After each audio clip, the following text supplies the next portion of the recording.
ফালাক সামনে লোকজন থাকার কারণে মাথাটা একটু উঁচু করে চাইল দেখতে যায় সে নায়কটাকে, কিন্তু দেখতে ব্যর্থ হলো। তামান্না এসে বলে, নায়ককে দেখবে, আসো আমার সাথে। তামান্না ফালাককে নিয়ে নিশাদের সামনে যায়। নিশাদ সামনে দুজন নারীকে দাঁড়িয়ে থাকতে দেখে চোখ তুলে তাকালো, হালকা হেসে বলে, হাই। তামান্না বলে, আমরা এই সওদাগর পরিবারের সদস্য। জুনাইদ সওদাগর আমার বড় মামা। আমার নাম তামান্না শারমিলি। এই হলো আমার বোন ফালাক রাশমিনা। নিশাদ দুজনের দিকেই তাকালো। তামান্নার দিকে তাকিয়ে যেন একটু মৃদু হাসলো, অতপর ফালাককে উদ্দেশ্য করে বলে, ইউ আর লুকিং পিতি। ফালাক হাসল শুধু। নিশাদ এখন আবারও তামান্নার দিকে তাকালো। ওরা পরিচিত হয়ে কিছু গল্প করেই চলে যায়। নিশাদ এখনও তাকিয়ে আছে তামান্নার যাওয়ার পানে। কাফি এসে পাশে দাঁড়ালে বলে, শুটিংয়ের ডেট আরেকদিন বাড়িয়ে দাও। কিন্তু এরা তো মানবে না। অনুরোধ করো, ঠিক মেনে নেবে। বলেই মেকআপ করতে শুরু করলো নিশাদ। শুটিংয়ের আগে ছেলেরাও কিনা মেকআপ করে, এটা দেখে হেসে দেয় গ্রামবাসীরা। দূর থেকে উকি দিয়ে এদের কীর্তি দেখছে আর হাসছে। একজন মহিলা তো বলেই দেয়, কত রঙ্গ যে দেখার আছে কে জানে। এর থেকে আমগো গ্রামের সদাগর বাড়ির ছেলেগুলো সুদর্শন আছে। বাকিরা হেসে দিল। এক একজন এক এক কথা বলছে। নতুনত্ব দেখলে এক একজন এক এক মনোভাব করতে পছন্দ করে। আবার এদের সিনেমা দেখার পরে যখন দেখে অমুক নায়ক মারা গেছে, তখন এরা কান্না করে। নায়ক নায়িকার মিল হলে এরাই খুশি হবে। এতে করেই তো বোঝা যায় আমরা চোখের সামনের পলিপটাকে দেখে ভিন্ন মতামত করতে ভালোবাসি। অনেকদিন পর আজ ফালাক কলেজে এসেছে। কলেজে আসলেও আজকে দেরি করে আসে, কারণ আজকে সিনেমার নায়ক এসেছিল, তাই তাকে দেখার ইচ্ছেটা মনে জেগে বসে। একটু দেরি হওয়ার জন্য প্রথম ক্লাস করতে পারল না। বাইরে একটি বেঞ্চে বসে আছে। স্যার বের হলেই সে ক্লাসে ঢুকবে। মিনিট 5 পর প্রথম ক্লাস শেষ হয়। ফালাক পেছনের দরজা দিয়ে ক্লাসে ঢুকে শেষ বেঞ্চে বসে। ওর পাশে একটি মেয়ে থাকে। মেয়েটি এতক্ষণ একা ছিল। ফালাককে দেখে বলে, হাই, আমি সুমি। তোমার নাম কি? আমি ফালাক। দুজনে বন্ধুত্ব করে। ফালাক প্রশ্ন করে, তুমি কোথায় থাকো? আমি তো হোস্টেলে থাকি। আমার বাসা নওপাড়া। আমিও হোস্টেলে থাকতে চাই। তুমি তো গাড়ি করে আসো দেখি। ভালো লাগে না আমার গাড়িতে করে আসতে। ফালাক যে সওদাগর বাড়ি থেকে দূরে থাকতে চায় এটা সে প্রকাশ করল না। সওদাগর বাড়ির থেকে দূরে থাকার কারণ জুলফিকার। যত বেশি সে এই বাড়িতে থাকবে তত বেশি জুলফিকারের প্রেমে আকৃষ্ট হবে। দিন শেষে তাকে ক্ষতবিক্ষত হতে হবে। এতটাও দুর্বল হতে চায় না ফালাক। নিজের জীবনকে সুন্দর ও ঝামেলাবিহীন রাখতে চায়। ইদানি সে জহিরের মাঝেও তার জন্য এক ভিন্ন অনুভূতি দেখেছে, যেটা কাটাতে হলে তাকে দূরে থাকতে হবে। তাই ফালাক আবারও বলে, ঝুমঝুমপুর এখান থেকে অনেক দূর হয়ে যায়। ঘুম থেকে উঠে মন চায় না তৈরি হয়ে কলেজে আসি। অলস লাগে খুব, তাই হোস্টেলে থাকার সিদ্ধান্ত নিচ্ছিলাম। আচ্ছা, তাহলে আমি মালিকের সাথে কথা বলে তোমাকে জানাবো। তোমার নাম্বারটা দাও। আমার নাম্বার? হ্যাঁ। আমি তো ফোন ব্যবহার করি না। এই যুগের মেয়ে হয়েও ফোন চালাও না? ফালাক না বোধক মাথা নাড়ল। সুমে মুস্কি হেসে কথা ঘোরালো। দুজনের মাঝে সুন্দর বন্ধুত্বের আলাপ হলো। এছাড়া কলেজের এতদিন কি কি করানো হয়েছে সবকিছু জেনে নিল ফালাক। একদিকে শুটিং চলছে, আরেকদিকে সওদাগর পরিবার আলাদা মিটিংয়ে বসেছে। প্রথমেই তৌহিদ বলে ওঠে, শুটিংয়ের সময় আরও একদিন বাড়িয়ে দিয়ে কি ঠিক করলেন? জুনায়েদ সওদাগর কিছু বলার আগে ফরিদা বলে ওঠে, কেন, কি হয়েছে? ঠিকই তো আছে। আমি তো বলবো ওদেরকে সুযোগটা দিয়ে আমাদের আনন্দের সময়টা বাড়িয়ে দেওয়া হলো। খুশিতে বলে হাত দুটো এক করে হাসতে থাকে, যেন এলিনা থাকার জন্য তার আরও বেশি ভালো লাগছে। কেউ কিছু না জানলেও জুবাইর সওদাগর ঠিকই জানে বিষয়টি। জুনায়েদ সওদাগর এবার গলা খাকারি দিয়ে বলেন, আমি এখানে সবাইকে এক করেছি একটা বিষয়ে সবার মতামত নেওয়ার জন্য, বিশেষ করে জুবাইর আর ফরিদার। কারণ বাবা মা হিসেবে তোমাদের হক বেশি, তাই অনুমতি তোমাদের থেকে নেওয়া উচিত। ফরিদা একটু আতঙ্কের সাথে জুবাইর সওদাগরের দিকে তাকালো। কি বলতে চাই সে? বাবা মা হিসেবে মানে তো জেহির বা জিসানকে নিয়ে। কোনো মতে জিসানকে এসাইলামে পাঠাতে চায় না তো? ভেবে বুকটা কেঁপে উঠল ফরিদার। ছেলেটা মর্জিনার সাথে মারামারি করে বেশি, আবার রেগে গেলে ভাঙচুর করে। অনেকে তো বলেই জিসানকে পাগলা কারদে পাঠাতে, কিন্তু সে পাঠাবে না। রুবাইদা পাঠাতে দেয়নি ফরিদার কান্না দেখে। কষ্ট হলেও মানিয়ে চলে। এই যে বিয়েবাড়িতে জিসানকে নিয়ে মানিয়ে চলেছে সবাই। জুলফিকার দুদিনের পাগল, এর মাঝে জিসানের মতো এতটা পাগলাটে ভাব নেই, তবে যতটুকু আছে ছেড়ে দেওয়ার মতো না। তাই ফরিদা মনে মনে বলে, আমার ছেলেকে যদি অ্যাসাইলামে যেতে হয় তাহলে জুলফিকারকেও পাঠাবো। জুবাইর সওদাগর তার বড় ভাই জুনায়েদ সওদাগরের দিকে তাকিয়ে বলেন। জুনায়েদ সওদাগরের সামনেই বসে আছে জেহের, যার দৃষ্টি ফ্লোরের দিকে। মুখে সামাজিক হাসি, ভদ্রতা বজায় রাখতে চুপ করে বসে আছে এখানে। এটাই তো তার পারিবারিক শিক্ষা। কে বলবে পারিবারিক শিক্ষার পেছনে এরা কতটা ভয়ানক? উপায় নেই এই সমাজে মানুষ চেনা। জুনায়েদ সওদাগর আলতো হেসে বলেন, আমার জেহের এখন বড় হয়েছে, ওর একটা ভবিষ্যৎ গড়ার প্রয়োজন, বিয়ে তো দেওয়াই লাগবে। ফরিদা এবার খুশিতে লাফিয়ে বলে, এতদিনে একটা মনের মতো কথা শুনলাম ভাইজান। আমার ছেলেটাকে বিয়ে দেওয়ার জন্য কত জোর করতেছি, ছেলে তো কথাই শোনে না। আর সেই এক কথা, যেদিন কাউকে মনে ধরবে সেদিন বিয়ের কথা আমি নিজে বলবো। তোমার ছেলের মনে এখন একজনকে ধরেছে ফরিদা। কাকে ভাইজান? ফালাক। ফালাকের প্রেমে মশগুল আমাদের বংশের হবু মেজকর্তা। জুলফিকারকে হবু বড় কর্তা বলা হয়, এরপর মেজ কর্তা হিসেবে জেহের, কারণ এখনও এই সওদাগর বংশের কর্তা তো জুনায়েদ সওদাগর, জুবাইর সওদাগর ও কোনো এক সূত্রে লিটন সওদাগর। হলরুমে রোহিণী, লিমন ও আরও অন্যান্য ব্যক্তি ছিল। সবাই যেন অবাক। সবাই অবাক হলেও ঝটকা খেল ফরিদা নাক মুখ কুঁচকে বলে, ওই আসছে তা মেয়েটা। জেহের এমন কথা শুনবে এটার জন্য প্রস্তুত ছিল না, তাই চোখ তুলে তাকালো ফরিদার দিকে। ফরিদার আগে হাঁসফাঁস শুরু করে। জেহের সওদাগরের মতো উচ্চবংশী ছেলে, তার উপর শিক্ষিত ও সুদর্শন, এক তুড়ি মারলেই ভালো ভালো বংশের মেয়েদের ভিড় জমবে। তাকে কিনা বাবা মাহীন এক অনাথ মেয়ের সাথে বিয়ে দেবে? লিমন বিদ্রুপের হাসি দিয়ে জেহেরের দিকে চাইল, বেশ জোরেই সবাইকে শুনিয়ে বলে, মা যেমন তার সন্তান তো তেমন হবেই। আজ বুঝতে পারলাম এতটা অহংকার, এতটা জেদ কেন জন্মেছে ওর মনে। জেহের লিমনের দিকে রক্তিম দৃষ্টি দিল। এতদিন একসাথে পড়াশোনা করত বলে জেহের একসময় জেনে যায় লিমন এই সওদাগর পরিবারের ছেলে, কিন্তু লিমনকে অপমান করত, ভয় দেখাতো। ওর বাবার জন্ম নিয়ে পাপ করেছিল দাদা দাদি, কিন্তু কথা উঠবে বাবাকে নিয়ে, তাই লিমন সব চুপচাপ সহ্য করত। এখন আর সে চুপ থাকে না। এখন বড় হওয়ার সাথে প্রতিবাদ করার মুখটাও বেড়েছে। জেহে লিমনের উদ্দেশ্যে কিছু না বলে ফরিদার দিকে আবারও তাকালো, অতঃপর বলে, ফালাক কোথাকার মেয়ে এটা বড় পরিচয় না ওর। ওর শিক্ষাটা কার মাধ্যমে এটা ওর বড় পরিচয়। এছাড়া ফালাকের মাকে আমরা চিনি, ছোটবেলায় তো অনেকবার দেখেছে, তাহলে ওর বিষয় নিয়ে এতটা বাধা আসার কথা না। হ্যাঁ, ফালাকের মাকে চিনি, কিন্তু বাবাকে ওর বাবাকে এতগুলো বছর একবার এসছে না? ওর বাবা ওকে চিনতে পারবে না, ওর বাবাকে চিনবে, তাহলে এত চিন্তা কিসের? না আছে নিজস্ব বংশীয় নাম, না আছে নিজস্ব মর্যাদা, এমন এক মেয়ের সাথে আমার হীরের টুকরো বিয়ে দেবো কোন মুখে?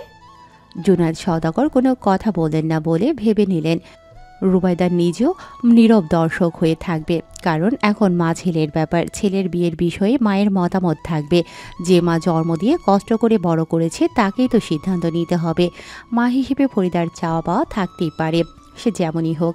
তাই তো কোনো কথা না বলে দুজনের কথার শেষ কোন দিকে যায় এটা দেখতে চাই। এদিকে জেহের আর ফরিদা কথা কাটাকাটি করছে, তো একদিকে জুনায়েদ সওদাগর আর রুবাইদা একে অপরের দিকে চাওয়াচাওয়ি করছে। লিমন কিছু ভেবে রোহিণীর কাছে এসে বলে, কি মনে হয় আপনার, এই বিয়েটা কি হবে? রোহিণী একটু কেঁপে ওঠে। ও তো ঝগড়ার মাঝে একটা ঘোরে চলে যায়। লিমনের পাশে থাকা অবস্থায় এমন কথা শুনে ঘোর কাটে, দীর্ঘশ্বাস ছেড়ে বলে, বিয়েটা যদি ওদের ভাগ্যে লেখা থাকে তাহলে হবে, কিন্তু আমার এখন মনে হচ্ছে এই ঝগড়ায় জেহের জিতবে। কোন দিক দিয়ে মনে হলো ডাক্তার সাহেবা? রোহিণী আলতো হাসল।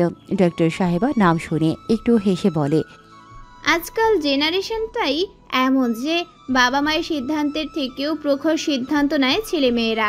জেদ আর ভালোবাসার জয় করার জন্য তাদের মাঝে আলাদা এক শক্তি সৃষ্টি হয়। এক সময় এই শক্তি এতটাই প্রখর হয় যে সন্তান বলেই দেয় তারা ভালোবাসার জন্য গৃহত্যাগ করতে প্রস্তুত। এই একটা দুর্বলতার সুযোগ নিয়েই তারা সব কিছু হাতিয়ে নেবে। রোহিণী বলতেই শেষ করল না, জেহের এবার বলে, তবে সিদ্ধান্ত যখন আমি ফালাকে বিয়ে করতে পারবো না, তাহলে আমি এই গৃহ ত্যাগ করলাম। ফরিদার জবানটা বন্ধ হয়ে গেল। রুবাইদা এবার উঠে দাঁড়ালো, জেহেরের দিকে কাঠিন্য দৃষ্টি দিয়ে বলে, এটা কোন ধরনের ব্যবহার? জেহের মাথা নিচু করে বলে, মাফ করবে বড় মা, আমিও যদি ফালাকে বিয়ে করতে না পারি তাহলে আমি আর কাউকে বিয়ে করতে চাই না। তার সাথে আমি বাড়ি থেকে চলে যেতে বাধ্য হব, এমনকি সব সম্পর্ক শেষ করে দেব। কোনো দিনে ফিরে আসবো না এখানে, এটা আমার শেষ সিদ্ধান্ত।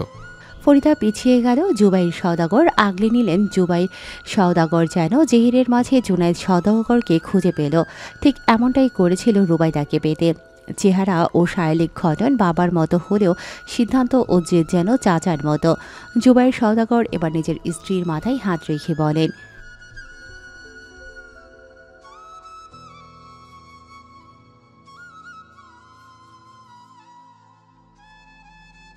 ফরিদা ক্রুদ্ধ দৃষ্টিতে তাকিয়ে বলে, ওর যাকে ভালো লাগে বিয়েটা কর, কিন্তু আমাদের সাথে সম্পর্ক নষ্ট করবে না। বলেই চলে যায়। জুবাইর সওদাগর এবার জুনায়েদ সওদাগরের দিকে তাকিয়ে বলে,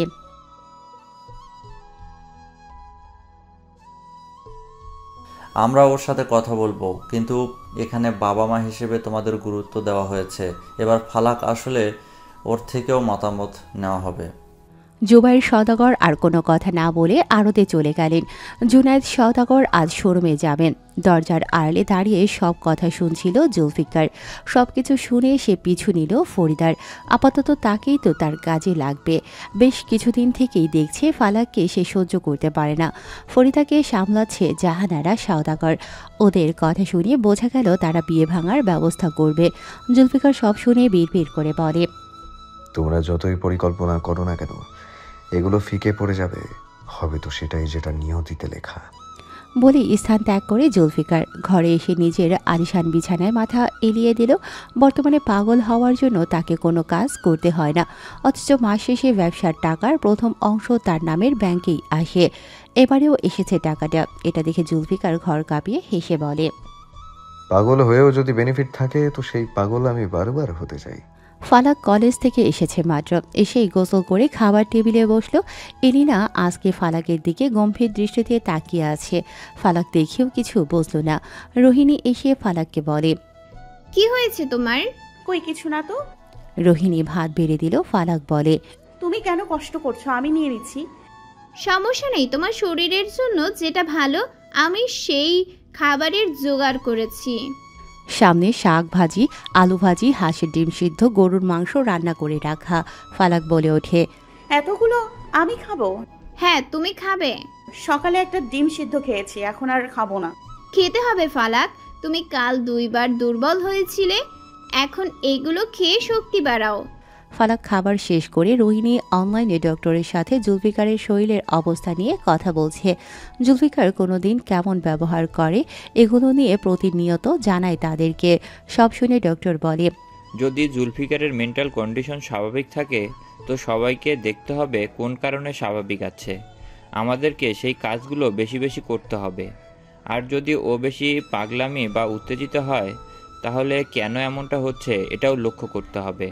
হয়তো এমন কিছু আছে যেগুলো সে মনে রাখেনি, কিন্তু তার ব্রেইনে কোনো এক মাধ্যমে ঘুরপাক খাচ্ছে। সেদিনকার রিপোর্ট আর আজকের কনভারসেশন শুনে ফালাক ভাবতে থাকে কি কী কারণে জুলফিকার বেশি উত্তেজিত হয়। তার তেমন কিছু একটা মনে পড়ছে না, অতিরিক্ত ক্লান্ত, তাই হয়তো মনে আসছে না কিছু। ফালাক খাবার শেষ করে হাত ধুয়ে আসতেই তামান্না ছুটে এসে বলে, চলো তোমাকে আমরা আজ একটু সাজিয়ে দিই। কেন? এমনিতেই একটু পরিপাটি থাকবে তাই। আমার সাজতে ইচ্ছে করছে না। এই এমন বলো না, আমাদের হবু ভাবেই বলে কথা। প্লিজ প্লিজ আসো। ফালাক ভ্রুকুটি করে বলে, ভাবি। তামান্না জিহ্বায় কামড় দেয়। ফালাক তো জানেই না, তাই সে কথা এড়িয়ে বলে, কিছু না। এর মাঝেই উপস্থিত হয় রুবাইদা। রুবাইদা এসে ফালাকের হাত ধরে সোফায় বসিয়ে দেয়। তামান্নার দিকে চোখ রাখতেই চলে যায় তামান্না। সে তো এসেছিল ফালাককে সাজাতে, যাতে জেহের মুগ্ধ হয়ে দেখে তাকে। রোহিণী বয়সে বড়, সে থাকলে সমস্যা নেই, তাই সে থাকে। রুবাইদা বলে, আমরা তোর বিয়ে ঠিক করছি মা। ফালাক কোনো কিছু প্রকাশ করল না, শুধু ভ্রু কুঁচকে চুপ করে আছে। রুবাইদা হাসি হাসি মুখ করে বলে, তোকে আমার কাছে রাখার জন্য এই ব্যবস্থা করে রেখেছি। কিভাবে মিষ্টি মা? তোরা জেহেরে বিয়ে দিতে চাই। ফালাক বিচলিত হলো, ছাড়িয়ে নিল নিজের হাতটা রুবাইদার থেকে। রুবাইদা হয়তো কিছুটা অনুমান করেছে। ফালাকের মন না পড়লেও দৈনন্দিন চাল চলন তাকে অনেক কিছুই বুঝিয়ে দেয়। কিন্তু ফালাকের এই চাওয়া তো কোনো কিছু সুফল নিয়ে আসবে না, তাই নিজেকে স্বাভাবিক করে বলে, ছেলেটা অনেক ভালো রে মা, তোকে সুখে রাখবে। তোকে খুব ভালোবাসে। এই বিয়ে করলে তুই রাজরানী হয়ে থাকবি। ফালাক সাথে সাথে উত্তর দেয়, আমি ওনার সাথে রাজরানীর স্থানে থাকতে চাই না মিষ্টিমা। আমি ওনাকে ভালোবাসি না। মাফ করে দিও আমাকে, এই বিয়ে আমি করতে পারবো না। বলেই ঘরের দিকে দৌড় দেয় ফালাক। ফালাকের এমন কথা শুনে উপর থেকে মৃদু হাসি দিল জুলফিকার। ফালাক দৌড়ে চলে যাচ্ছে তার ঘরে। উপর থেকে দেখছে জুলফিকার লম্বা চুলগুলো হালকা ভেজা, তাই দৌড়ের সাথে দুলছে। মেলে রাখা ওনাটা দুদিক থেকে উঠতে থাকে, নিমিষেই চোখের আড়াল হয় সে। ফালাক ঘরের ভিতর ঢুকতেই জুলফিকার নিজের ঘরে চলে আসে। এসেই হারমোনিকা হাতে নেয়। ফালাক ঘরে এসে কান্না করে দেয়। এই প্রস্তাব তার মনকে অসহনীয় এক যন্ত্রণায় গড়ে দিল। ফালাক কান্না করছে, এর মাঝেই শুনতে পায় হারমোনিকার সুর। চোখ বন্ধ করে অনুভব করছে সে। চোখের পানি মুছে ফালাক বলে, একজনকে ভালোবেসে অনেকজনের সংস্পর্শে থাকার প্রেরণা আমি বইতে চাই না। এতে যে আমার হৃদয় ঝলসে যাওয়ার সঙ্গে পাপের বৃদ্ধি পাবে। চোখ বন্ধ করে কান্নার মাঝেই কাঁধে কারো হাতের স্পর্শ অনুভব করে ফালাক। চোখটা মেলে পিছে মাথা ঘোরাতেই দেখতে পেল রোহিণীকে। রোহিণী বসলেও ফালাকের পাশে। প্রশ্ন ছুড়ে দিল, জুলফিকার ভাইকে ভালোবাসো খুব? ফালাক উত্তর দেয় না। রোহিণী এবার ফালাকের চোখে মুখের দিকে তাকালো।